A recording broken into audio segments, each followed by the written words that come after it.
Saya jelas ya suaranya ya. Jelas, dokter. Ya, hari ini kita akan belajar bersama-sama. Kita akan refreshing gimana sih tata laksana kedaruratan pada COVID. Ya, yuk berikutnya.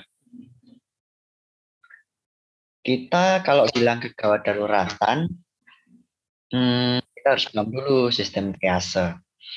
Ya, triase itu berasal dari bahasa Prancis. Tier artinya tingkatan, menyeleksi, memilah bertingkat gitu ya. Definisinya pengkajian secara pada semua pasien dan menetapkan prioritas penanganannya dengan mempertimbangkan SDM, peralatan, fasilitas, ya gitu ya. Next. Pembagiannya ini kalau di Surabaya itu ada 5 warna. Biru, merah, kuning, hijau, hitam sesuai dengan keadaan pasien, severitas ya, derajat keparahan suatu penyakit. Nah, yang biru ini yang membutuhkan resusitasi segera, gawat dan darurat. Kalau merah itu kondisinya berat, tidak gawat, tapi darurat. Maksudnya begini, kalau misalnya ini barang ditunda, dia akan menimbulkan kecacatan. Misalnya nih asma, nah itu merah. Ya harus segera dilakukan tindakan nebulisasi, pemberian beta blocker, steroid dan lain-lain. Nah, open fraktur gitu misalnya, misalnya femur atau kroris gitu. Harus segera dibersihkan itu karena namanya open fraktur kan kotor. Jadi resiko terjadi infeksi dan osteomilitis bisa menimbulkan kecacatan seperti itu. Harus segera dilakukan tindakan. Kalau kuning itu gawat tidak darurat, ini yang bisa ditunda. Kalau operasi itu bisa dielektifkan. Contohnya close fracture femur gitu. Nah, itu masih bisa ditraksi-traksi dulu, lalu masih bisa direncanakan platingnya kapan. Atau kalau misalnya penyakit pediatri gitu misalnya ya, DF gitu, dengue fever. Nah, itu yang harus opname tetapi tidak butuh penanganan yang sangat ekstensif gitu. Kalau hijau, nah ini yang bisa rawat jalan gitu ya. Kalau hitam meninggal. Ya, next. Kalau pada bencana itu sedikit berbeda.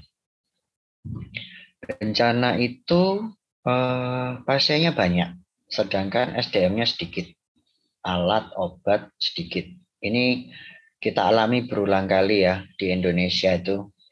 Aceh, terus Lombok kemarin, Palu, terus yang terakhir ini bencana COVID ya, KLB ya, yang terakhir terjadi ini. Itu benar-benar obat habis, oksigen aja habis. Gitu ya. SDM pada terpapar semua. Nah, pada bencana ini tipsnya adalah penanganannya difokuskan pada pasien yang harapan hidupnya lebih besar.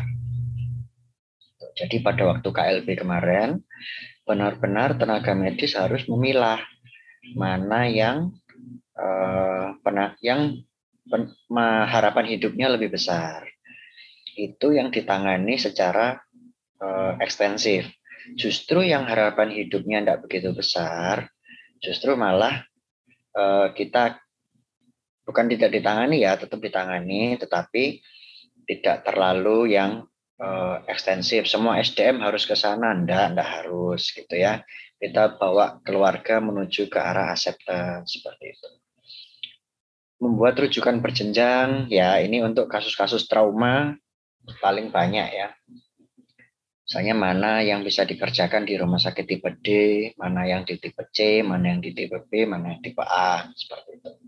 Bekerja sama lintas sektoral. Ya, berikutnya. Kegawat daruratan kalau pada COVID, pada waktu triase, itu kita harus sudah bisa mengenali secara cepat ya. Prinsipnya sama seperti kegawatan medik pada umumnya, yaitu airway, breathing, circulation, dan disability. Tetapi kita tenaga medis dalam menanganinya itu sedikit berbeda. Ya. Next. Kalau airway, ya kita sudah tahu ya, ini kalau kegawatan airway itu adalah kegawatan yang membunuhnya itu paling cepat. Karena kita seperti dibekap nih, oksigen tidak ada yang masuk sama sekali kalau RW-nya buntu. 3-5 menit aja sudah terjadi kerusakan permanen dari sel otak. Dikenali secara cepat dari look, listen, and feel. Kalau ada obstruksi benda padat, dibebaskan dengan orofaringeal. Kalau ada obstruksi benda cair, disaksian. Kalau ada spasme laring, nah ini ya, harusnya kan spasme laring itu dilakukan middle cricotiroidotomy. Nah, tapi kalau pada COVID, nanti dulu gitu ya. Kalau jogging tersedak bisa back blow. Heimlich juga bisa, itu karena penolong ada di belakang. Ya, next.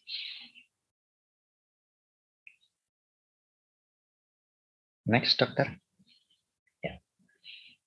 Nah, ini perbedaannya. Jadi begini, kalau pada kegawatan RW, ada RW obstruksi gitu ya, begitu kita bebaskan RW-nya, maka pasien itu akan langsung refleksnya adalah menarik nafas atau mungkin terbatuk-batuk. Menarik nafas, mengembuskan nafas secara keras, atau mungkin terbatuk-batuk. Nah, itu pun menjadi salah satu parameter keberhasilan kita dalam kita membebaskan airway. Gitu ya. Kalau secara normal kan kita akan mendekatkan telinga atau pipi itu ke arah mulut dan hidung pasien. Kita dengarkan ada hembusan nafas atau enggak. Nah, ini kalau kita lakukan pada pasien yang terkonfirmasi atau probable COVID atau suspek COVID, itu berbahaya buat kita. Kenapa? Karena kita mendekati RW pasien. Jadi sebelum kita menolong pembebasan RW, kita sendiri harus sudah diperlengkapi dengan APD. Dan kita sebaiknya ya menggunakan alat-alat yang sederhana, yang dekat dengan jangkauan kita. Contohnya oropharyngeal airway. Kenapa kok saya merekomendasikan menggunakan alat? Karena begini, triple airway manuver boleh, head tilt, chin lift, jaw thrust boleh dilakukan. Tetapi itu akan mendekatkan kepala kita, gitu ya. Kan kita look, listen, and feel tuh. Kita itu akan mendekatkan kepala kita kepada RW-nya pasien. Itu resiko juga terhadap kita. Lebih baik kita gunakan device yang murah dan mudah didapat. Simple makainya. Nah, ini ada oropharyngeal airway, bisa suction device, bisa. Nah, itu kita bisa memasang alat-alat ini ke pasien itu tanpa mendekatkan telinga kita atau pipi kita ke arah RW-nya pasien. Seperti itu. Dan pun kalau misalnya pasiennya terbatuk-batuk, kita bisa tutupin dulu lah pakai tangan atau gimana, kita lindungilah diri kita. Itu masih bisa. Gitu ya. Untuk needle cricotiroidectomy atau intubasi, ini teman-teman tolong pertimbangkan deh 2 kali. Ya. Meskipun kita sudah divaksin, bukan berarti kita kebal 100%. Kita juga harus tetap waspada. Pertimbangkan 2 kali untuk melakukan tindakan ini. Ya, karena aerosolnya itu, jadi lebih baik ya dilakukan oleh yang paling ahli di dalam tim. Kalau di Balikpapan itu kami yang melakukan adalah spesialis anestesi. Jadi benar-benar yang melakukan adalah yang paling ahli. Kalau di Jakarta, setahu saya, kemarin saya sempat ngobrol dengan mantan internship saya ya yang bekerja mandiri di Jakarta, itu dokter umumnya semua melakukan intubasi. Mau pasien COVID, mau pasien non-COVID, semua mereka tetap melakukan intubasi. Nah, dengan pertimbangan skill ya, jadi sudah pernah melakukan, sudah mahir, nah itu silakan, tak apa-apa. Cuman APD-nya harus diperhatikan. Ya, berikutnya. Nah, ini yang patognomonis pada pasien-pasien COVID ya, kegawatan breathing-nya. Ya, kita lihat apa sih kegawatan breathing pada COVID? Jelas, dia kan pneumonia tuh. Jadi kita tahu ada demam, batuk, sesak gitu ya. RR-nya ditambah 1 dari kriteria di bawah ini. RR-nya lebih dari 30, distres berat, dan saturasinya di bawah 93. Nah, ini kalau ada kriteria seperti ini, 1 aja. Nah, itu dia membutuhkan perawatan di ICU. Yuk, berikutnya. Ini dari pedoman tata laksana COVID yang terbaru ya, yang revisi 3. Ini kita lihat di sini ada pasien suspek atau terkonfirmasi. Kalau gangguan jalan nafas langsung intubasi. Misalnya nih snoring ya, lidah jatuh ke belakang, kita tidak punya orofaringeal airway yang ukurannya pas dengan pasien. Nah, langsung aja kita intubasi, tapi APD-nya gitu ya. Kalau kegawatan breathing, kita ngomongnya sesak nih. Sesak, hipoksia, saturasi di bawah 300 atau PF rasio di bawah saturasi di bawah 93 atau PF rasio di bawah 300. Kalau kita yakin dia ini tidak memburuk, jadi masih ya so-so lah, saturasi masih 88, 90, itu kita bisa pakai terapi oksigen konvensional. Pakai yang low flow gitu ya, dari nasal kanul sampai NRM, itu low flow. Dengan target saturasi enggak usah terlalu tinggi, cukup 92%. Kalau dia tanpa komorbid atau kalau dia dengan komorbid di atas 95%. Ya, dan dilakukan titrasi. Itu. Yuk, berikutnya. Kalau dia ternyata kondisi klinis waktu datang itu kita yakini, wah ini kok bau-bau bahaya ya, gitu ya. Bau-bau bahaya nih, ini sudah mulai RR-nya ini sudah cepat sekali nih sampai 40-an, 50-an gitu. Nah, sebenarnya kalau ini berbahaya, jawabannya adalah langsung ke high flow. Gitu. Cuman kita lihat dulu, kita nggak bisa main oksigen high flow di IGD. Kenapa? Karena oksigen high flow itu aerosolnya tinggi sekali. Gitu. Jadi pada waktu di IGD, kita harus lihat nih, kalau dia masih kompos mentis, RR-nya di bawah 30, saturasi di atas 90, tidak ada shock, dia baik-baik ya semuanya, cuman saturasinya aja yang cukup rendah gitu. Meskipun itu masuk ke ke kriteria terapi high flow, di IGD kita coba dulu dengan low flow dengan target di atas 92. Untuk yang tanpa komorbid ya, kalau dengan komorbid di atas 95. Jadi kita tolong dulu, kita gunakan modalitas oksigen tertinggi yang kita punya. Nah, setelah itu apabila memang tidak ngangkat, ya sudah, berarti dia memang benar-benar membutuhkan ICU. Membutuhkan ICU dengan menggunakan high flow. High flow di sini ada, kita lihat kondisi pasiennya. Ada 2. Ya, kondisi pasiennya kalau dia masih kompos mentis, patokannya adalah kompos mentis. Kalau dia masih kompos mentis, maka kita gunakan HFNC. HFNC atau NIV. HFNC itu satu tingkat lebih rendah di bawah NIV. Dia bisa memberikan oksigen sampai flow-nya itu 60 liter per menit. Jadi ini nice to know aja ya. Di kapasitas paru-paru itu sekali menghirup nafas, inspirasi dalam, itu dia bisa menghirup antara 30 sampai 60 liter per menit. 30 sampai 60 liter, sorry bukan per menit. Nah, oksigen high flow ini tujuannya adalah berusaha memenuhi seluruh kapasitas paru itu dengan oksigen. Makanya dia memberikan oksigen yang terus-menerus dan tekanannya tinggi sekali. Harapannya sih semua nitrogen, CO2 di dalam paru itu semua terkuras, digantikan oleh oksigen semua.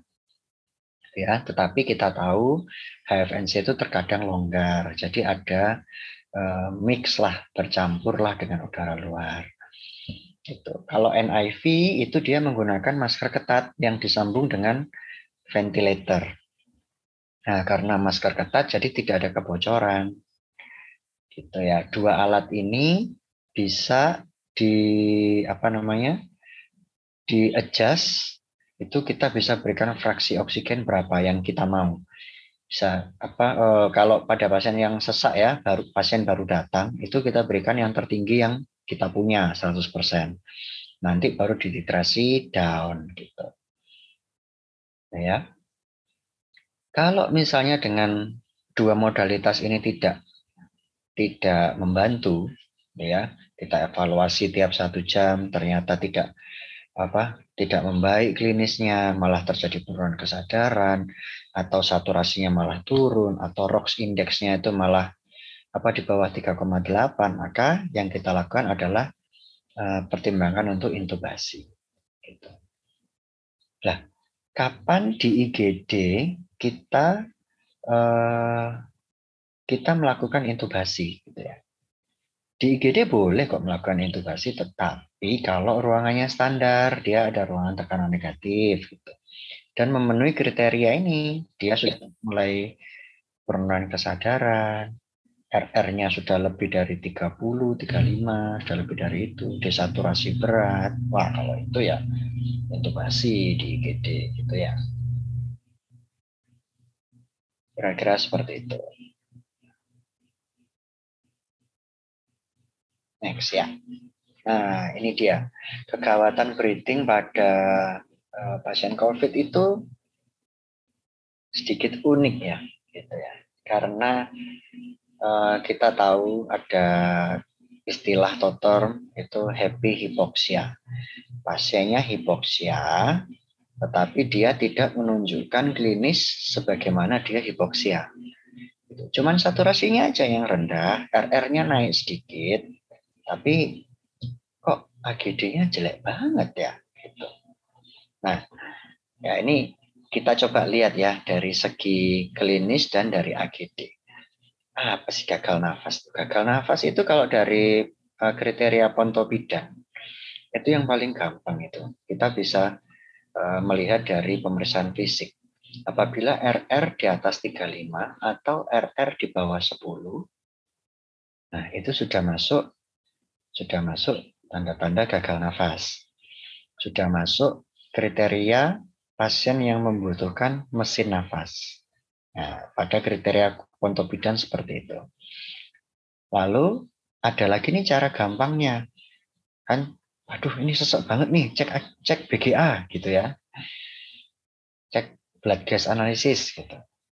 Nah, ternyata keluarlah hasil-hasil angka-angka seperti ini yang kita sulit membacanya.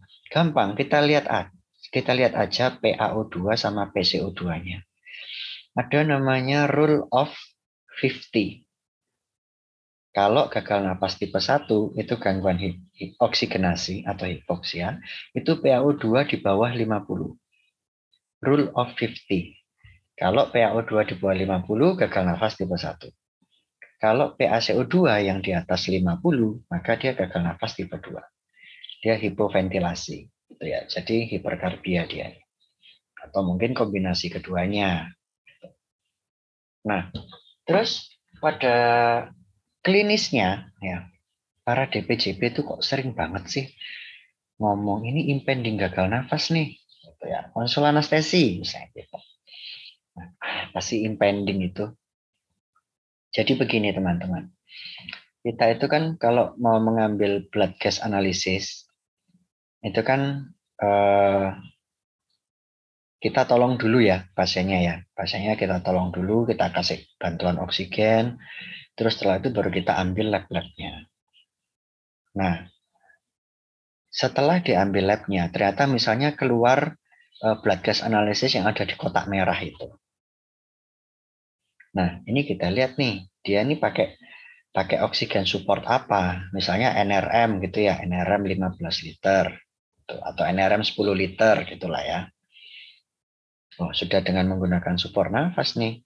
Tapi kok AGD-nya gagal nafas tipe 1 ya? PaO2-nya rendah sekali di bawah 50. Pasiennya masih kompos mentis, bisa komunikasi baik. Nah, inilah yang disebut sebagai impending gagal nafas. Ancaman terjadi gagal nafas. Sebentar lagi ini sesak berat gitu ya. Cuman pada pasien-pasien COVID itu kadang-kadang rancu. Kok AGD-nya jelek banget? Dia kelihatannya nggak sesek-sesek amat ya. Nah, happy hypoxia, hati-hati ya. Itu sudah termasuk di impending gagal nafas. Yuk berikutnya. Ayo kita coba belajar gimana sih cara membaca blood gas analisis yang sederhana. Ini ada tabel 3x3, isinya pH, PCO2, dan base excess. Ya, ini kita tentukan dulu nih, asidosis atau alkalosis sesuai dengan angka-angka yang tertera. Gampang sekali kok menghafalnya ini ya. Lalu kita tentukan komponennya, metabolik atau respiratorik.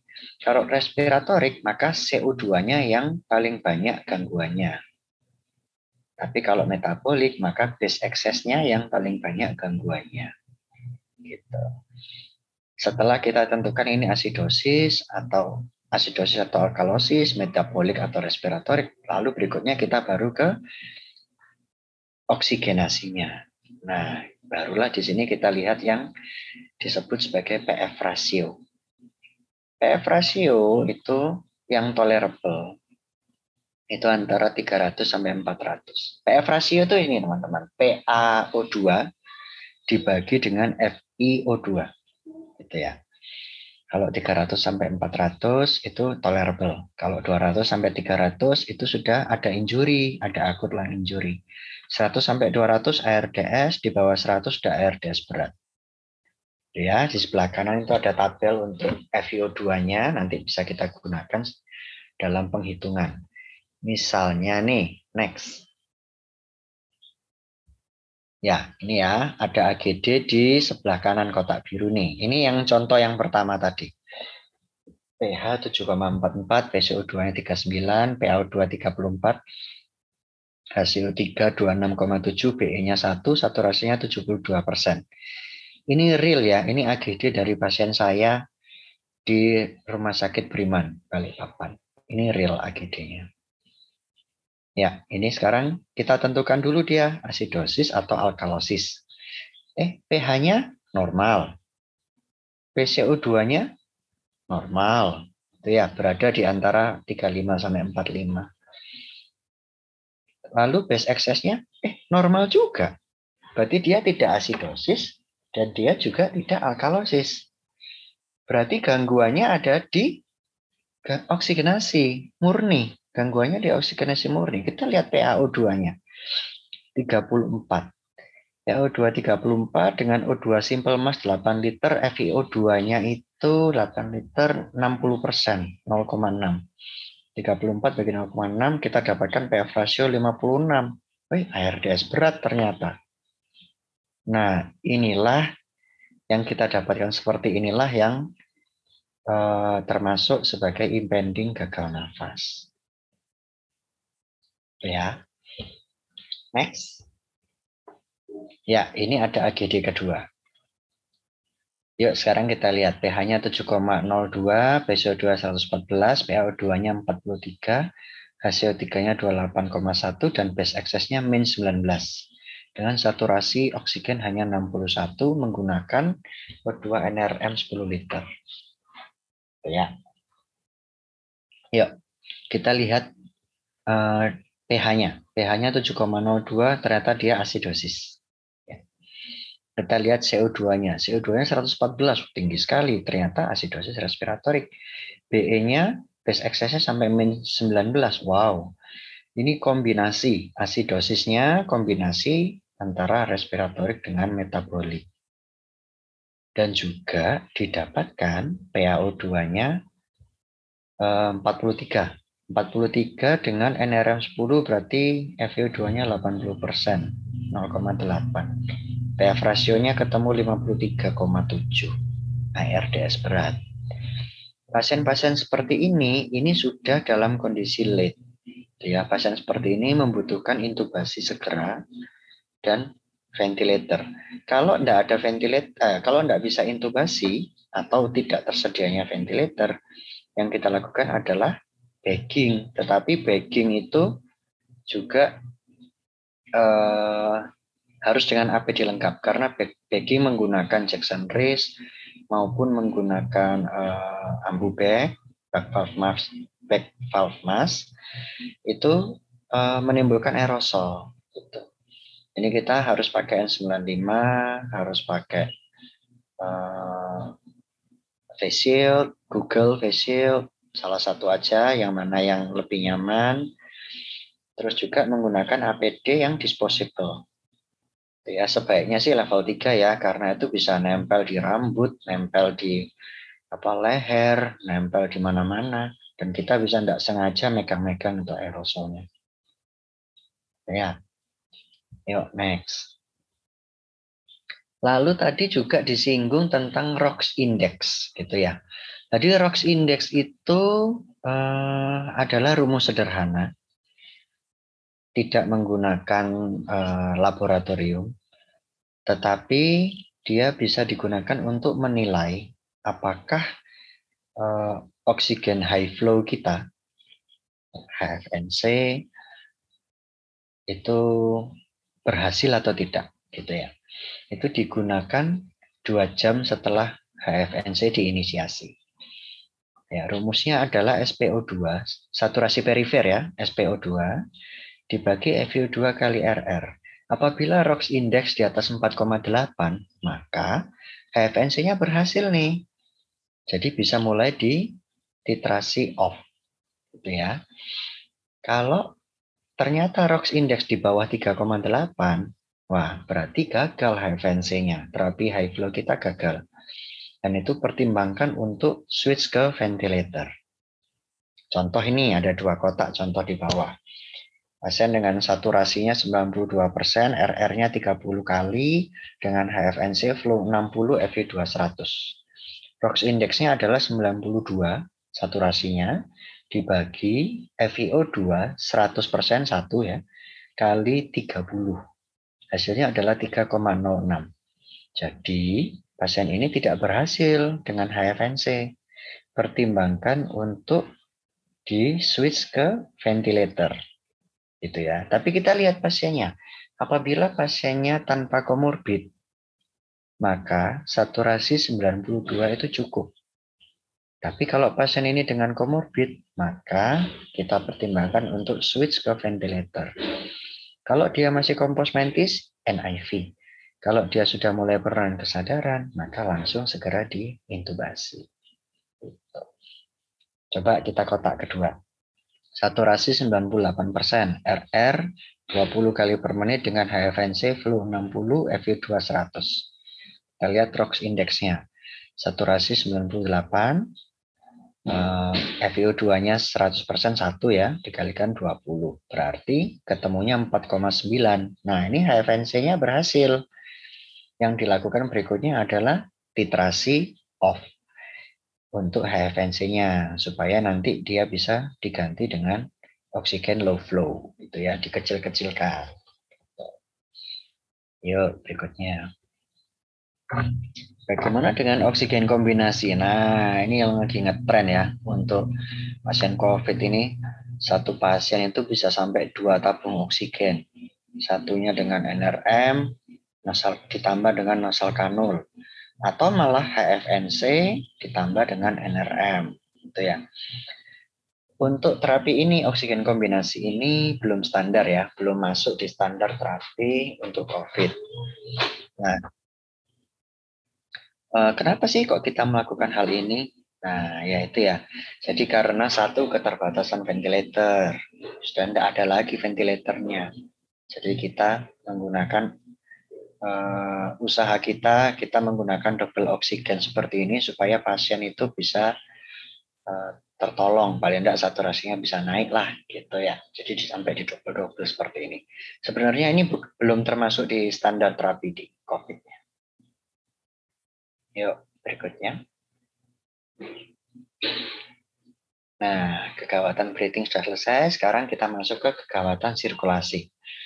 Kegawatan sirkulasi pada pasien COVID itu yang kita dapatkan adalah shock. Ya, dia klinisnya seperti shock septic. Tetapi agak sedikit berbeda kita resusitasinya. Tata laksana step-stepnya itu seperti sepsis bandel 1 jam. Seperti yang sudah pernah kita diskusikan di pertemuan yang lalu.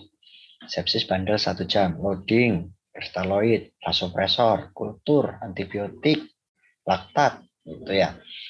Nah, tetapi pada COVID yang perlu kita perhatikan, satu, dia itu tidak boleh overload. Karena pada pasien hipoksia itu sudah ada kecenderungan terjadi edema paru, edem interstisial lah, salah satunya edema paru, ya karena terjadi kegagalan permeabilitas. Jadi benar-benar pasien ini tidak boleh overload. Kita masukkan kristaloid, loading kristaloid, pasien shock ya. Kita lakukan loading kristaloid. Maksimal 30 cc per kilo, sesuai dengan sepsis bandel. Tetapi caranya berbeda. Kita masukkan cairannya itu dengan titrasi. 250. Terus dievaluasi.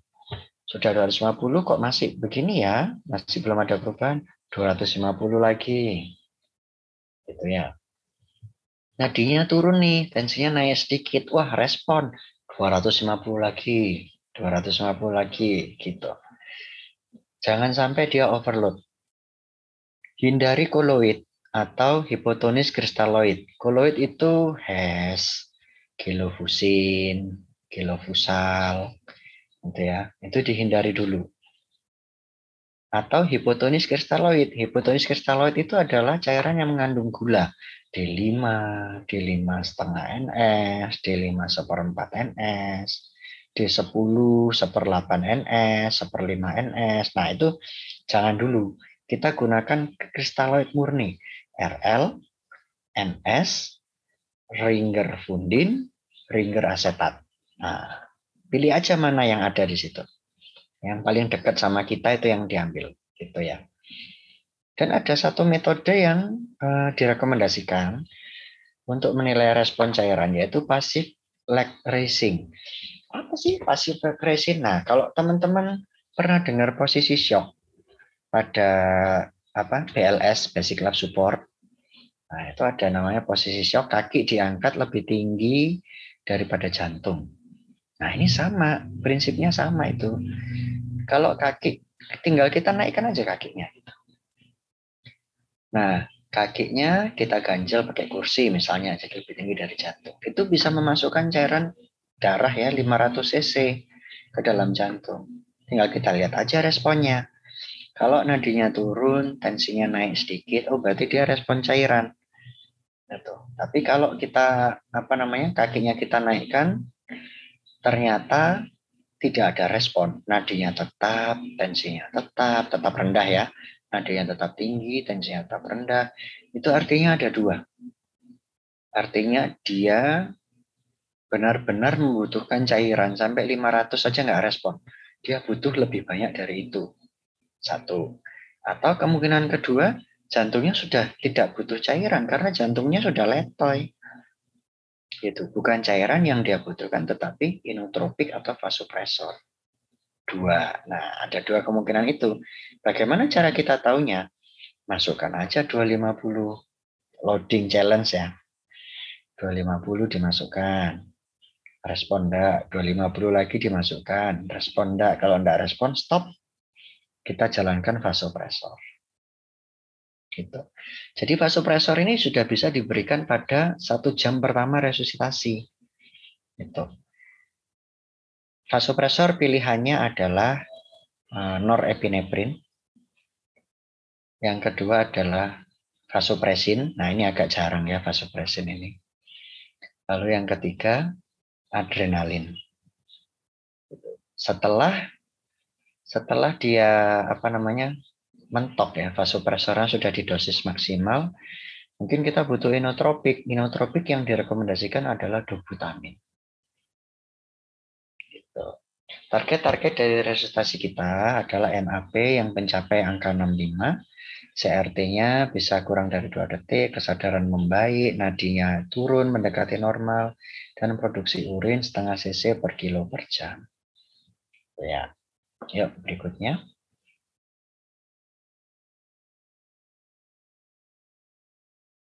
Udah.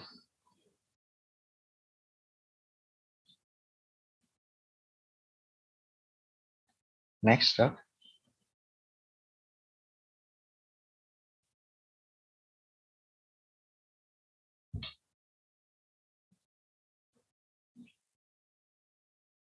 Dok. Kayaknya AFK ini ya.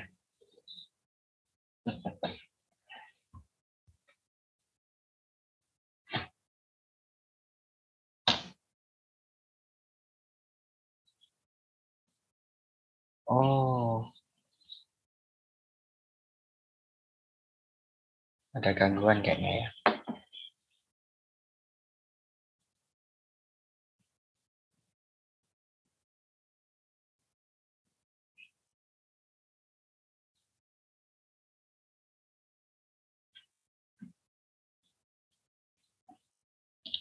Coba saya share screen deh.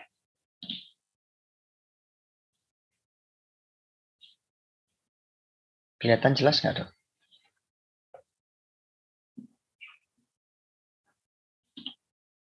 Nggak jelas ya.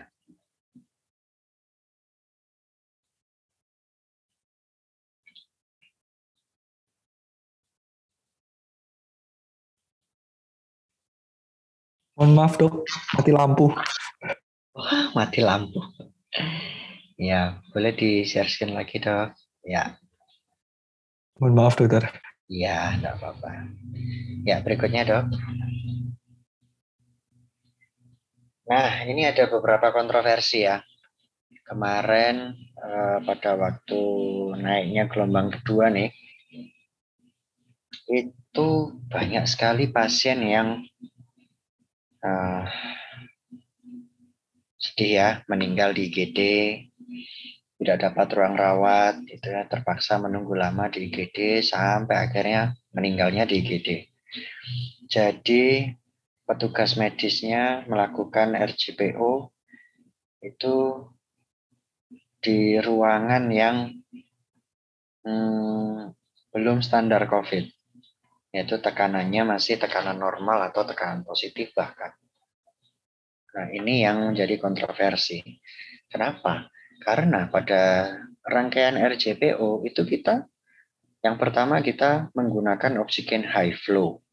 Itu ya, bisa sampai di atas 15 liter per menit. Kita pakai Jackson Reese atau Ambu-Bag, kita bagging, waduh, intubasi, nah itu aerosolnya kan kemana-mana.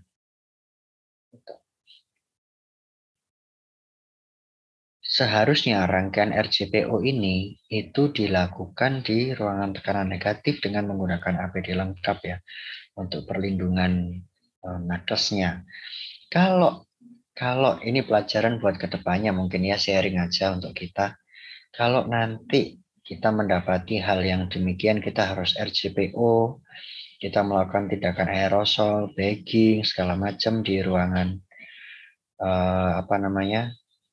di ruangan tekanan normal atau tekanannya positif, kita pertimbangkan 2 kali deh, gitu ya. Kita pertimbangkan 2 kali. Ada baiknya RJPO kita lakukan cukup pijat jantung saja. Sebisa mungkin kita hindari deh aerosolnya. Cukup pijat jantung dan obat-obatan. Kita nggak salah kok. BLS Basic Life Support yang terbaru 2015 itu lebih menekankan ke kompresi daripada ke breathing. Nomor 1 adalah kompresi. Dan untuk yang awam, Basic Life Support awam, itu diajarkan pijat jantung saja. Jadi sebenarnya kalau kita merasa tidak aman terhadap perlindungan diri kita ya, APD kita, itu kita lakukan pijat jantung saja dan pemberian obat-obatan sesuai dengan prosedur RJPO itu sudah cukup. Ya. Kalau memang harus dilakukan intubasi atau bagging, pastikan APD-nya yang baik, APD-nya yang lengkap, lalu dilakukan oleh orang yang paling ahli di dalam tim. Itu jangan koas yang intubasi, jangan. Nanti bingung-bingung masih ya. Kalau di sana ada dokter anestesi, sebaiknya dokter anestesi. Dokter emergency medicine, SPEM, boleh. SPEM. Atau mungkin dokter umum yang terlatih, boleh silahkan. Ya, tapi pertimbangkan baik-baik untuk melakukan tindakan aerosol pada waktu RJPO, terutama apabila ruangannya tekanannya positif atau tekanan normal atau APD tidak memadai. Ya, berikutnya. Kontroversi kedua yang tadi sudah kita bahas ya, oksigen kombinasi. Nah, oksigen kombinasi ini adalah usaha untuk menghindari penggunaan ventilator. Di lain pihak juga ventilatornya tidak ada gitu. Jadi ya NIV terbatas, ventilator terbatas, HFNC terbatas. Yang bisa kita lakukan untuk pasien adalah mendobel-dobel ini oksigennya. Gitu. Tapi terapi ini masih belum masuk di terapi standar COVID. Gitu ya. Memang pada waktu pandemi ini ya, gelombang pertama dan gelombang kedua, orang itu berlomba-lomba untuk berinovasi. Waktu gelombang pertama HFNC itu ya, atau ventilator buatan anak bangsa. Nah, itu berlomba-lomba untuk membuat hal-hal seperti itu. Lalu di gelombang kedua ini jumlah pasiennya terlalu banyak sampai numpuk di IGD, akhirnya keluarlah ini oksigen kombinasi. Gitu ya. Jadi ini bukan terapi standar, mau dikerjakan tidak apa-apa, tidak ada masalah gitu ya. Karena memang bukan terapi standar. Kita tidak salah kok tidak mengerjakan ini. Gitu. Dan kita kalau mengerjakan ini juga, kita kombinasi oksigen juga, itu tidak ada jeleknya buat pasien. Jadi mau dikerjakan boleh, tidak juga tidak apa-apa. Ya, berikutnya. Nah, ini ya. Ini sudah mulai terjadi di Balikpapan. Saya tidak tahu di tempat kerja teman-teman semua bagaimana. Tetapi di sini sudah terjadi IGD, itu nakesnya itu sudah tidak berhasmat. Gitu. Padahal di IGD itu pasiennya itu sesak, nggak jelas. Dia COVID atau bukan, nggak tahu. Ya. Antigennya boleh negatif, tapi ternyata PCR-nya positif. Wah, begitu antigen negatif, DPJP langsung memberikan instruksi. Ya, nebulisasi. Ya, pasang Jackson Rees 15 liter per menit. Wah, high flow itu. Jackson Rees itu dengan pressure lagi. Waduh, bahaya. Kemana-mana itu aerosolnya. Kalau ada yang cardiac arrest, RJPO, lengkap.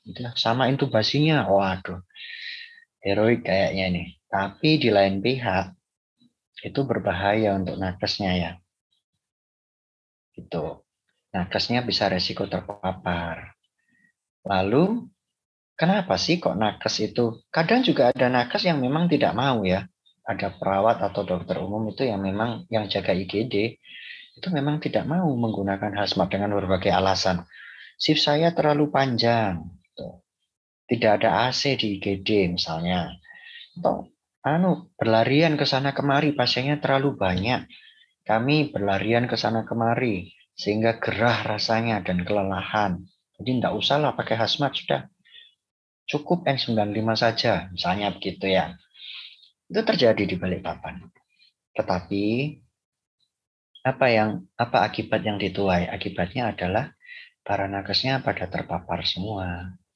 Justru di rumah sakit kami itu nakes yang menggunakan APD lengkap hazmat, prosedur donning dan doffingnya bagus, pemakaian dan pelepasan APD-nya bagus ya, sesuai dengan standar. Itu justru malah tidak tertular, tidak terpapar COVID. Di ruangan isolasi itu nakes terpapar COVID-nya paling rendah angkanya. Justru yang nakes yang terpapar paling tinggi adalah di IGD dan di Poli. Nah, karena alasan-alasan ini, karena banyak excuse-nya gitu, banyak alasan sehingga tidak mau pakai hazmat. Nah, ini berbahaya. Kita harus pikir 2 kali. Yang kita lakukan ini apakah berbahaya untuk kita atau tidak. Kan sudah divaksin, Dok. Iya, sudah divaksin. Tapi vaksin itu tidak menjamin 100% kita kebal terhadap COVID. Dan juga tidak menjamin 100% kalau kita kena positif, gejalanya akan ringan-ringan saja. Enggak juga. Jadi kita harus tetap waspada. Tuh, ya, berikutnya. Oke, sekarang kita masuk ke contoh kasus ya. Ini kita persilahkan teman-teman kalau mau menjawab bisa open mic. Ya, ini ada kasus pertama, kita diskusi aja. kita diskusi aja ya. Oh, sebelumnya mungkin ada yang mau ditanyakan dulu sebelum kita masuk ke kasus. Kalau ada yang mau ditanyakan, silahkan.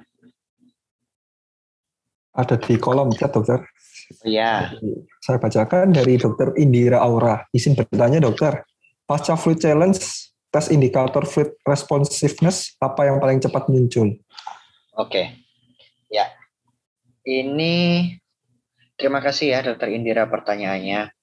Jadi fluid responsiveness yang paling cepat muncul adalah turunnya nadi. Gitu. Bukan naiknya tensi, bukan. Tetapi turunnya nadi. Turunnya nadi dulu. Terus yang kedua, kuat angkat. Nadinya itu mulai teraba, gitu ya. Terus baru yang terakhir, baru yang terakhir tensi, terakhir lagi kesadaran, yang terakhir lagi baru urin. Jadi yang pertama nadi dulu, terus baru MAP, tensinya, MAP-nya. Lalu yang berikutnya kesadaran, yang berikutnya lagi baru urin. Gitu. Jadi kita masukkan nih cairan 250. Nadinya dari 150 jadi 140 nih. Wah, kayaknya boleh nih ya. Kita coba dulu lah, jangan cuma dulu. Kita angkat dulu deh kakinya. Passive leg raising, kita angkat kakinya. Nadinya turun jadi 120. Kita turunin lagi kakinya. Nadinya naik 130-an. Nah, ini berarti dia masih fluid responsif. Gitu ya. Kita bisa berikan cairan berikutnya. Tensi masih belum terpengaruh di situ. Nanti kalau nadinya sudah cenderung mulai 120-an, 110, 120, tensi itu baru perlahan-lahan naik. Gitu. Bagaimana kira-kira, jelas? Ada lagi, dokter. Oh ya, boleh. Dari Dokter Ulfa Dian Pratiwi. Ya, dokter izin bertanya, apabila di area terbatas fasilitas untuk cek AGD, bagaimana ya dokter untuk penentuan maupun penanganannya? Oke, terima kasih Dokter Ulfa. Ya bagus sekali ya, memang AGD ini adalah privilege, tidak semua rumah sakit punya. Nah, apabila tidak ada AGD, maka yang kita lihat adalah klinis dokter. Pada pasien COVID, kita tinggal lihat aja, dia ada happy hypoxia atau enggak. Kalau dia ada happy hypoxia, maka dia sudah masuk ke impending gagal nafas. Hati-hati, gitu ya. Yang kita lakukan, penentuannya derajatnya ringan, sedang, berat, enggak bisa. Kalau pakai AGD kan gampang ya, kita bisa langsung ARDS berat, ARDS ringan gitu ya. Kalau pada yang enggak ada AGD, maka kita cuma pakai saturasi, RR, kesadaran. Itu aja dong. Saturasi, RR, kesadaran. Apabila sudah RR di atas 30, saturasi di bawah 92. Hati-hati, di bawah 93 ya, 92 sudah termasuk. Hati-hati, itu sudah tanda-tanda impending gagal nafas. Kalau saturasinya ternyata itu di bawah 88, 70, 60. Yang ekstrim itu saya pernah dapat tuh saturasi 17% room air, ekstrim sekali. Ya. Bagaimana penanganannya? Kita tidak ada AGD, kita berikan oksigen tertinggi yang kita punya dok di IGD. Apapun yang kita punya, dokter punyanya apa? NRM, kita kasih dulu NRM. Low flow dulu dok ya, kita kasih low flow dulu. NRM, kasih NRM. Kita cuma punya simple mass dok, ya sudah kasih simple mass gitu ya. Kasih simple mass. Kasih tertinggi yang kita punya. Kita punya Jackson Rich dok, kita bisa bantu bagging. Tunggu dulu. APD-nya bagus atau enggak? Kalau APD kita bagus, yakin PD, silahkan pasang Jackson Rich. Tapi kalau kita enggak yakin dengan APD kita, cukup NRM aja.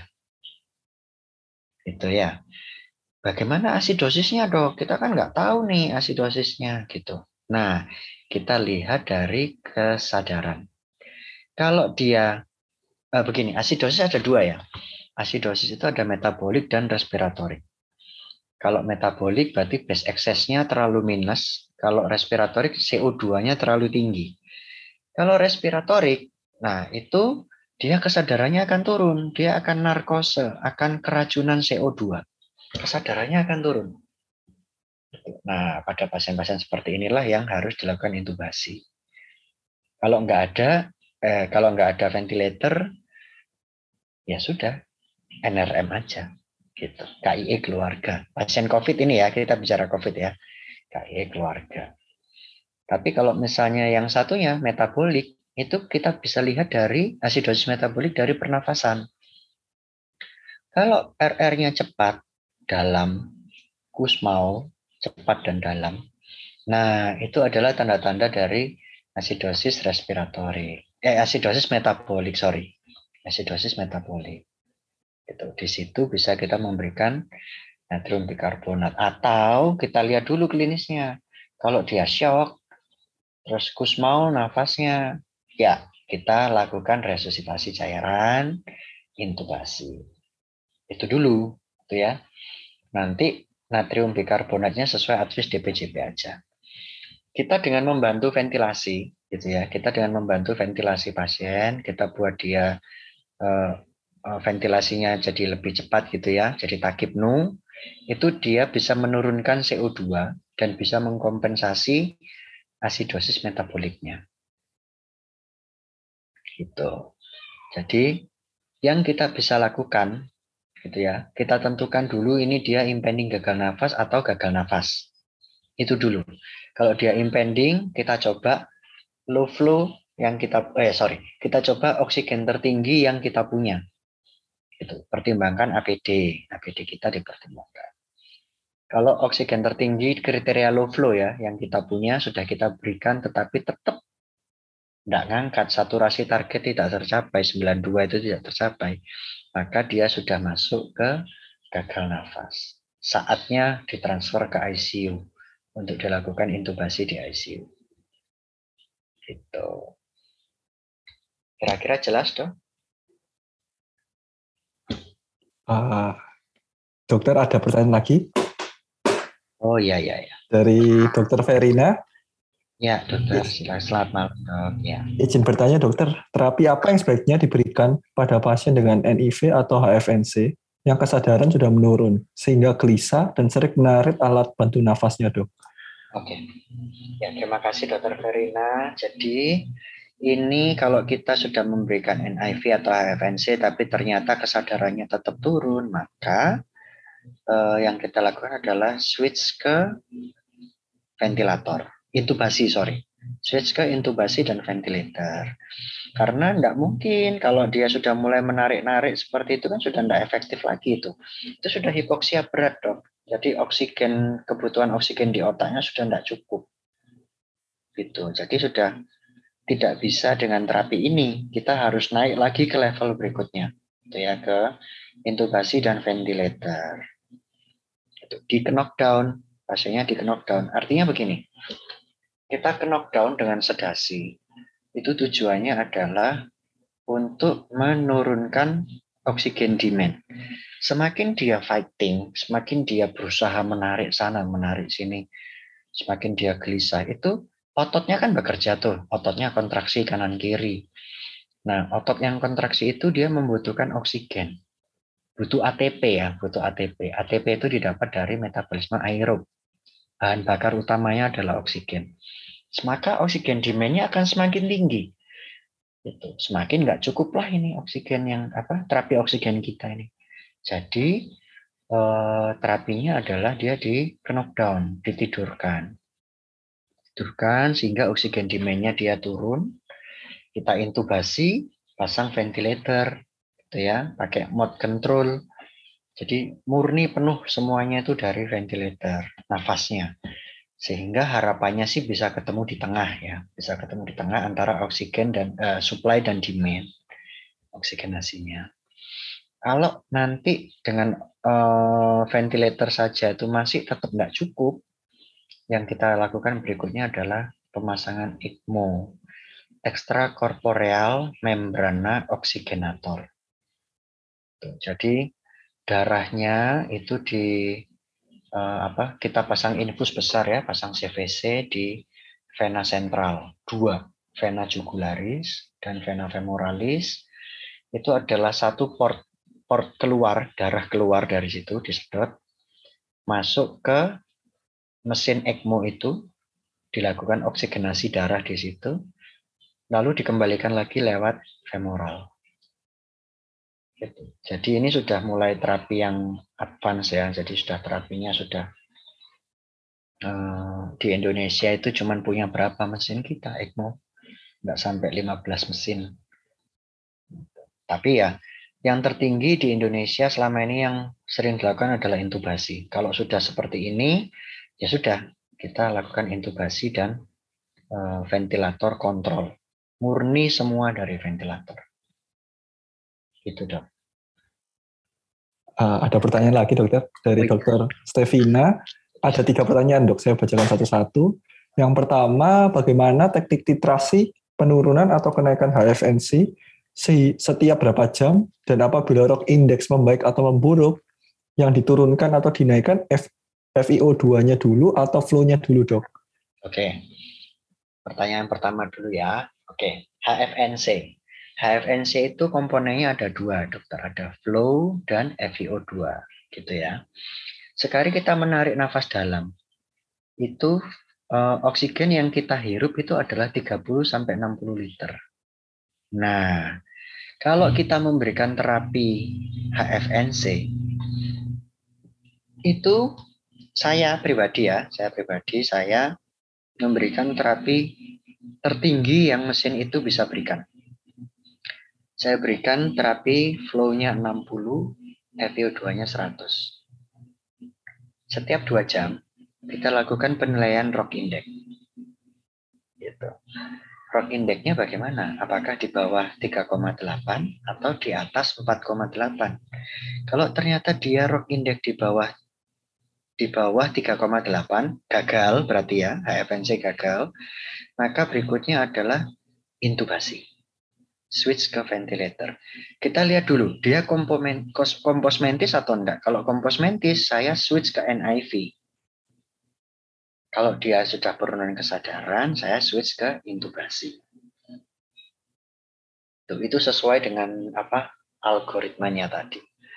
Tetapi apabila dia membaik, gitu ya,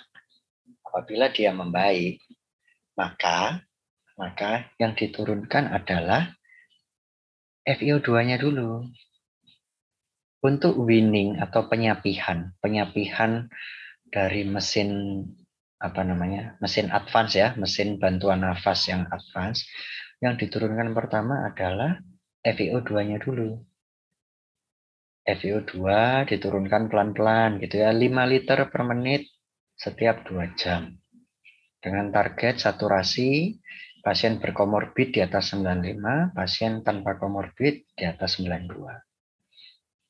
Nanti kalau FiO2-nya sudah turun sampai ke FiO2 NRM, yaitu 80%, baru flow-nya yang diturunkan. Flow-nya diturunkan pelan-pelan sampai ke flow-nya NRM, 15 liter per menit.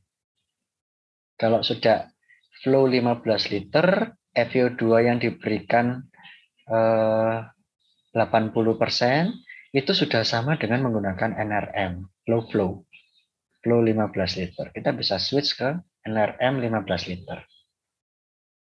Gitu dok, cara winningnya dok. Kira-kira jelas dok? Saya lanjutkan ya dokter. Kenapa? Saya lanjutkan pertanyaan keduanya dari dokter Stevina. Apakah boleh diberikan aminofilin IV untuk penanganan terapi gagal nafas? Oke.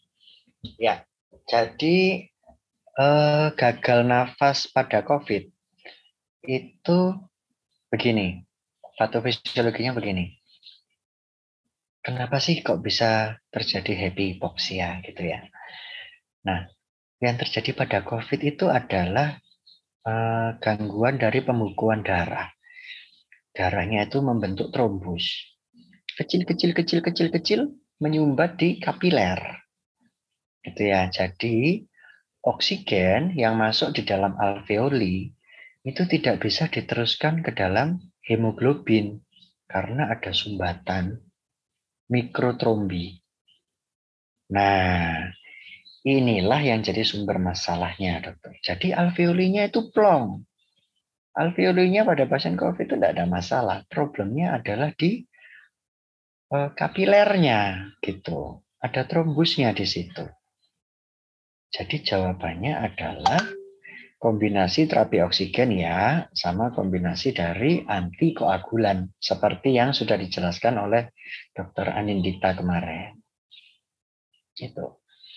Jadi kalau aminofilin untuk gagal napas pasien COVID kurang tepat ya dok ya, bronkodilator kan itu kurang tepat dok karena patofisiologinya bukan berada di bronkus, tetapi berada di kapiler. Gitu. Kenapa kok bisa happy hipoksia? Iya, dia saturasinya rendah karena oksigen tidak bisa diteruskan ke dalam hemoglobin. Tetapi alveolinya plong, dia tidak merasa ada shunting, dia tidak merasa adanya gangguan difusi. Gitu. Alveolinya plong, dia mau tarik nafas sedalam-dalamnya bisa plong, tapi saturasinya rendah-rendah. Ya, itulah COVID. Mungkin aminofilin belum pas ya dok ya, belum cocok untuk terapi gagal nafas pada COVID. Yang terakhir dokter, Ya. dari dokter Stevina, jika ada pasien dengan topangan norepinefrin, dobutamine dan vasopresin, namun evaluasi tekanan darah cenderung masih rendah, 90/60-an, dengan hasil monitoring ICON di bawah normal, dengan EGFR-nya kurang dari 90 mili, dan diuresis 0,4 cc per kilogram berat badan per 24 jam, bagaimana pemberian dosis topangan dan cairan pada pasien tersebut? Oke. Wah, ini sudah advance ya, sudah sampai ICON. Wah, mantap nih. ICON itu, jadi gini dokter. ICON itu dia bisa membaca banyak hal. Dia bisa membaca SVR, Systemic Vascular Resistance. Dia bisa membaca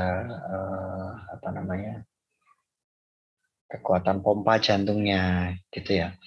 Kalau dari situ itu ICON ini sudah tanda kutip ya, dalam tanda kutip itu sudah bisa menggantikan echo hemodinamik gitu ya pada pasien. Nah, sekarang kita lihat nih, kalau sudah pakai NE, dobutamine, vasopresin, ternyata tensinya masih rendah. ICON di bawah normal, mungkin SVR-nya kali ya. Kita nggak tahu nih apanya nih, apakah SVR-nya yang masih rendah, atau mungkin SVR-nya sudah normal tapi inotropnya kurang, kekuatan kontraktilitasnya kurang mungkin, sehingga menyebabkan perfusi ke renal, EGFR itu perfusi ke renal ya, itu masih rendah, sehingga produksi urinnya juga rendah, gitu ya. Kita harus lihat nih, ada 3 hal yang kita lihat dok. 1, volumenya cukup enggak? Gitu. Masih bisa nggak kita lakukan jalan cairan pada pasien ini? Kalau sudah pakai NE, dobu, dan vasopresin, most likely dia sudah tidak fluid responsif ya, karena sudah kita kerjakan di depan. Fluid challenge itu kita kerjakan di depan sebelum penggunaan semua ini. Tetapi kalau kita ragu-ragu, bisa kita kerjakan lagi. Gitu. Kalau di sana ada icon, bisa dilihat tuh bagaimana kira-kira tekanan di atrium kanan. Kalau tekanan di atrium kanan atau RAP-nya itu masih rendah, itu dia masih bisa diisi volume. Itu ya. Atau CVP gitu. Icon itu memasukkan parameter CVP, Central Venous Pressure. Jadi harus ada kateter Central Vein Catheter gitu ya. Harus ada CVC-nya. Nah, dari CVC itu bisa kita lihat CVP-nya berapa. Kalau CVP-nya tinggi, tetapi RAP-nya rendah dari icon, wah, ini jangan-jangan ada sesuatu RAP-nya tinggi, CVP-nya tinggi, berarti jangan-jangan ada sesuatu di parunya. Ada dua hal itu artinya, apakah dia sudah kelebihan cairan, ataukah ada sesuatu di parunya, sehingga tekanan di arteria pulmonalnya tinggi. Jadi pembacaan icon ini tidak bisa serta-merta gitu, harus dikorelasikan dengan klinis. Kalau secara data yang diberikan seperti ini, seperti pada kolom chat ini, maka yang saya lakukan pertama kali adalah saya fluid responsiveness test ulang, ya, pakai CVP. Jadi saya nggak cuman passive pressing, tapi saya pakai CVP. Saya kasih 250 cc, saya ukur ulang CVP-nya.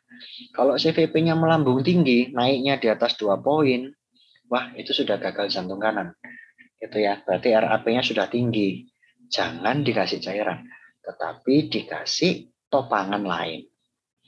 Kalau sudah dipakai NE, dobutamin, dan vasopressin, maka yang berikutnya adalah adrenalin yang diberikan. Tetapi kalau misalnya dengan CVP yang ada itu, saya kasih 250 cc, ternyata CVP-nya fluid responsif gitu ya, naik tapi di bawah 2 poin. Wah, ini bisa nih kasih cairan. Jawabannya adalah kasih cairan dulu gitu ya. Itu memang kita harus memperhatikan klinis gitu.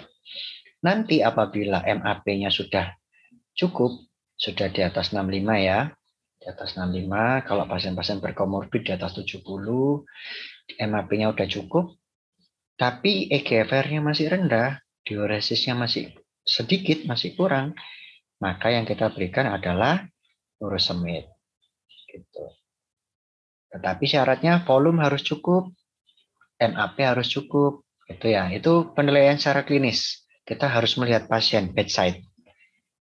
Kalau volume cukup, MAP cukup, urin kurang, bolehlah kita berikan furosemid.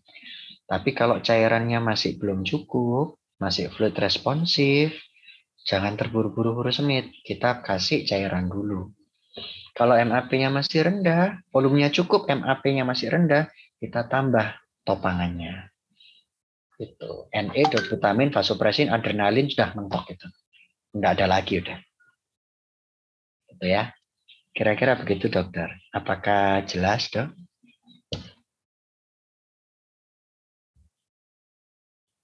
Tiga pertanyaan ini. Cukup dok dari dokter Stevina. Terima kasih dokter. Ya, terima kasih. Pertanyaannya sudah habis dokter? Ya. Lanjutkan ke contoh kasus. Ya. Ayo kita contoh kasus ya. Kalau mau open mic, ayo kita diskusi bersama aja. Ini kasus nyata. Ini pasien saya di RSUD Priman, Balikpapan. Tuan N, 51 tahun, dia demam 5 hari, sesak 5 hari, batuk, RPD-nya hipertensi, riwayat vaksin tidak ada. Sudah membawa hasil PCR dengan hasilnya positif. Pada pemeriksaan fisik, pasiennya kompos mentis, nadinya takikardi 120, tensinya tinggi 160/100, RR-nya 35 kali per menit. Cepat ya RR-nya dengan saturasi 45% room air. Diberikan NRM 10 liter oleh teman perawat di IGD, saturasi naik hanya sampai 81%. Dilakukan fototoraks, sitobet, pneumonia viral derajat berat. AGD-nya, ini room air ya, waktu itu ya di room air, itu pH 7,36, PCO 228, PaO 212, HCO3-nya 22, dengan BE-nya -1. Kira-kira diagnosanya apa?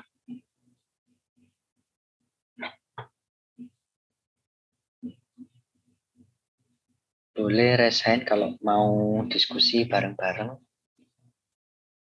Kita open mic aja. Kayak podcast. Iya. Boleh buat teman-teman sekalian.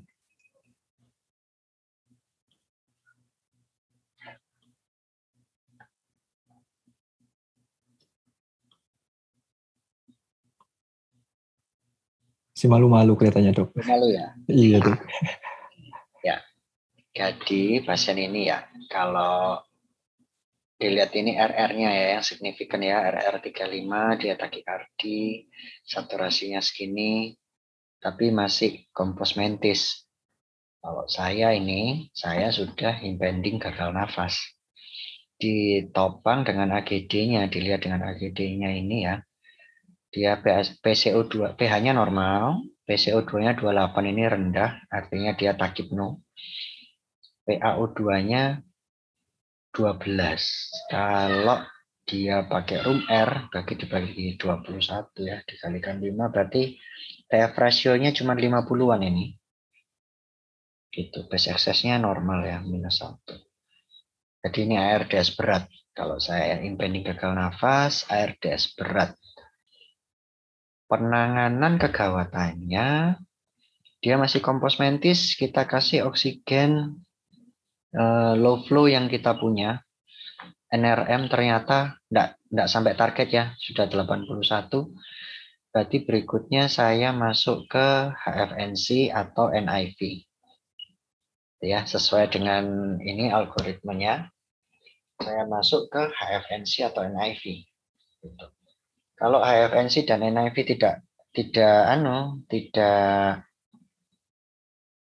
tidak berhasil, 2 jam ya, dievaluasi ROC index tidak berhasil, maka yang dilanjutkan adalah intubasi. Jelas ini kasusnya, yang kali ini kasusnya klasik, jelas. Ya. Kira-kira sampai sini jelas enggak ini?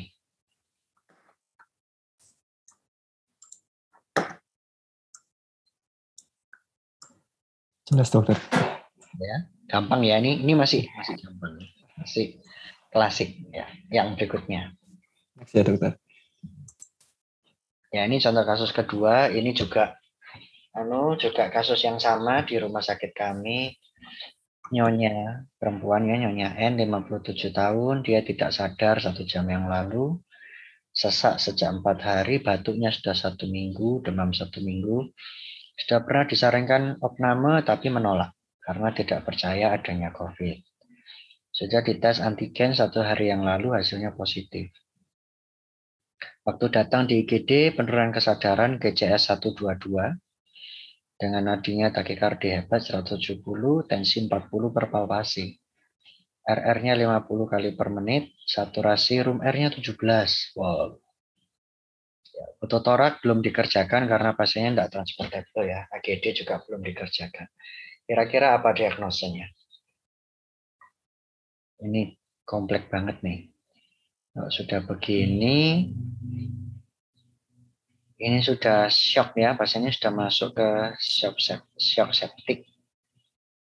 Shock septic, antigennya positif ya, berarti sudah masuk ke probable COVID. Terus room R-nya saturasinya cuma 17 itu ya mestinya ya sudah ARDS berat ya, sudah gagal nafas. Kalau sudah sampai penurunan kesadaran ya sudah gagal nafas dia ya. Oke. Diagnosanya itu gagal nafas, probable COVID dengan shock septic. Bagaimana penanganannya? Tuh, ya berikutnya. Ya, kalau dia sudah shock, GCS-nya rendah ya, kan GCS-nya itu 122, berarti GCS cuma 5, di bawah 8. Kalau saya sudah langsung intubasi, karena ada potensi terjadinya obstruksi airway. Gitu. Kalau di IGD mungkin tidak langsung intubasi, boleh mau pakai alat sederhana, mau pakai gudel dulu, oropharyngeal airway, boleh silahkan. Gitu. Terus langsung diberikan terapi oksigen tertinggi yang di IGD punya.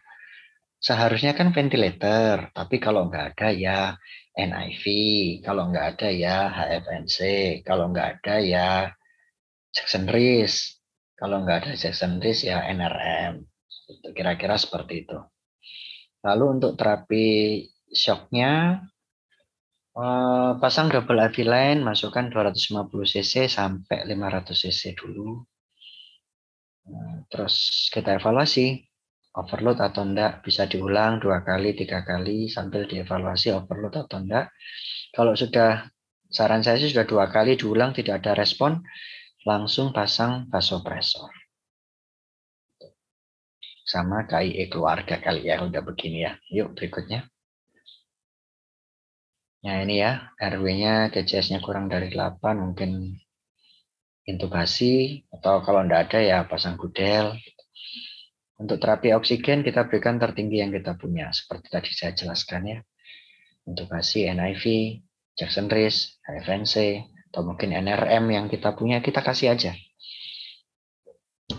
Sirkulasinya, pasang double IV line, jalankan vasopresor, loading dulu 250-500, jalankan vasopresor, KIE keluarga, karena prognosanya jelek sekali.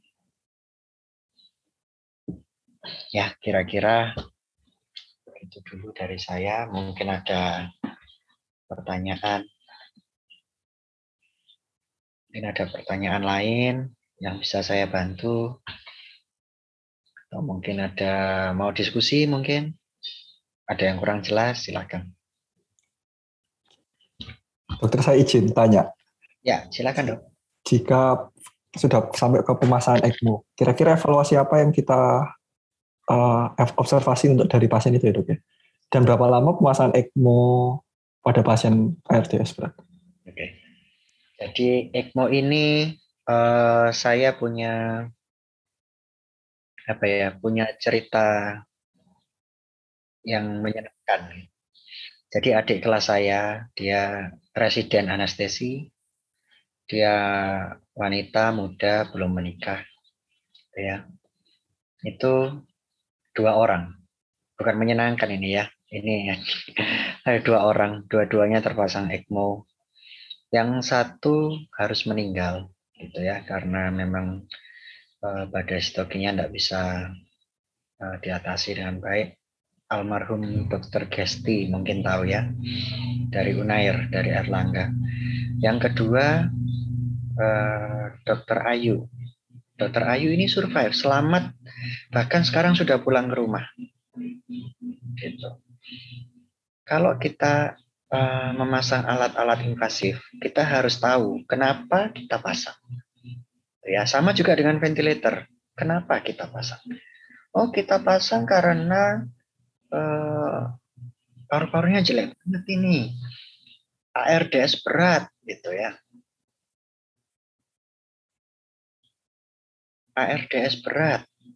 Paru-parunya jelek banget. Ya ARDS-nya diatasin dulu. Barulah kalau ARDS-nya sudah teratasi, ECMO-nya kita titrasi off. Pelan gitu ya. Titrasi off. Begitu sudah ECMO minimal, ya, ECMO minimal, coba diklaim. Jadi tanpa ECMO, kita coba paru-parunya bekerja sendiri. Itu ya. Jadi ada evaluasi fototorak setiap 3 hari. Kita lihat bagaimana kondisi paru-parunya. Kalau paru-parunya fototoraknya membaik, ECMO-nya bisa diturun-turunkan. Pelan. Kalau di anestesi parameternya nggak cuma fototoraknya. Gitu. Kalau di anestesi, bagian anestesi itu parameternya ada banyak. Ada AGD, terus ada kadar oksigen di vena sentral, kadar CO2 di vena sentral. Itu kita lihat semua. Kadar laktat. Itu juga kita lihat. Kalau di bagian anestesi. Tetapi kalau mau lebih simpel, fototorak. Begitu fototoraknya ada perkembangan ke arah perbaikan, maka ECMO bisa diturun-turunkan. AGD pasti akan selalu baik gitu ya. AGD biasa itu pasti akan selalu baik karena dia ditopang oleh ECMO. Paru-parunya diistirahatkan. Gitu. Jadi yang bisa dinilai adalah metabolismenya. Bagaimana kadar CO2 di di vena sentral. Gitu. Bagaimana sih kadar PaO2 di vena sentral? Bagaimana kadar interleukin 6-nya? Interleukin 6-nya apakah masih tinggi? Apakah dengan penggunaan Actemra itu bisa membaik atau enggak ya interleukin 6-nya? Nah, itulah yang dicek. Untuk berapa lamanya enggak ada patokan. Adik kelas saya itu 1 bulan, dia baru lepas ECMO, baru disapih, diwining menuju ventilator biasa. Dari ventilator biasa sampai dilepas itu cepat. Itu cuma 1 minggu dia sudah lepas ventilator. Tapi ya itu penuh perjuangan. Gitu dok. Terima kasih dokter. Sama. Mungkin ada dari teman-teman yang mau bertanya? Ya, mungkin ada yang lain dari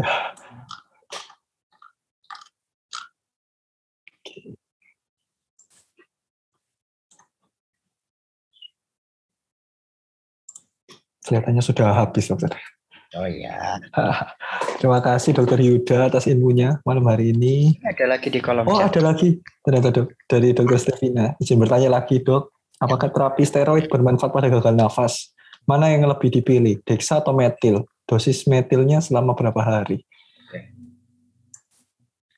Ya, terima kasih pertanyaannya dok. Jadi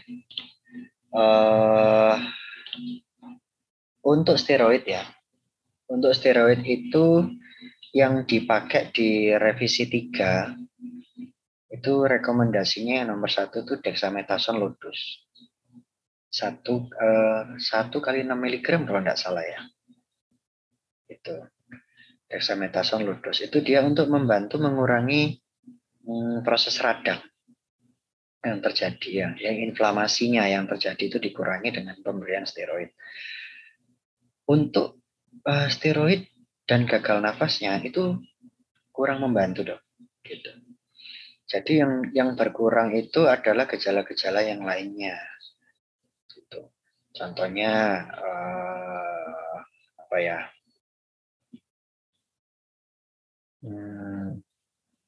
Sakit kepalanya, demamnya, itu dia berkurang. Tetapi kalau misalnya pada gagal nafasnya itu belum ada sih bacaan literaturnya yang membantu banget ya steroid baik dexa maupun metil gitu. Justru yang membantu untuk gagal nafasnya itu malah antikoagulan. Gitu. Antikoagulan itulah yang berperan penting sekali dalam membantu gagal nafas. Sama yang kedua, yang dari rehab medik ya, kedokteran fisik dan rehabilitasi yaitu positioning. Justru itu yang lebih membantu dok. Karena kita tahu COVID itu dia banyak menyerang bagian basal, paru-paru bagian basal depan. Gitu ya. Dengan kita posisi prone, maka paru-paru bagian belakang itu lebih teroksigenasi daripada bagian depan. Nah, itu dia bisa meningkatkan saturasi. Nah, itulah. Itu yang dari bagian rehab medik, kedokteran fisik dan rehabilitasi. Tapi kalau steroid yang direkomendasikan sih low dose ya.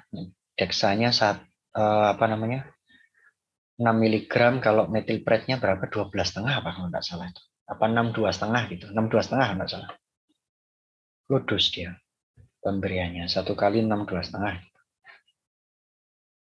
Cuman saya sih pada pasien-pasien yang saya rawat itu steroid justru bukan membantu gagal nafasnya dia, membantu shocknya iya. Tapi untuk gagal nafasnya yang lebih berperan adalah antikoagulan.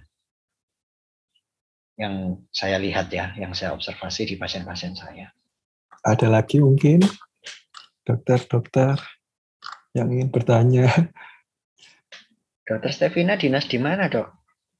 Sampai ada icon juga itu. Mantap itu. Wisma Atlet dokter. Mantap. Iya, daripada echo kan lama ya nunggu SPJP-nya datang. Pakai icon tuh banyak parameternya itu dok. Icon itu dok. Ada apa RAP, ada SVR, banyak informasi yang didapat dari situ. Contractility ya, juga banyak LV, EDV kalau nggak salah. Lumayan itu. Oke. Mungkin kalau nggak ada lagi kita tutup dokter. Terima kasih dokter Yuda atas ilmunya malam hari ini.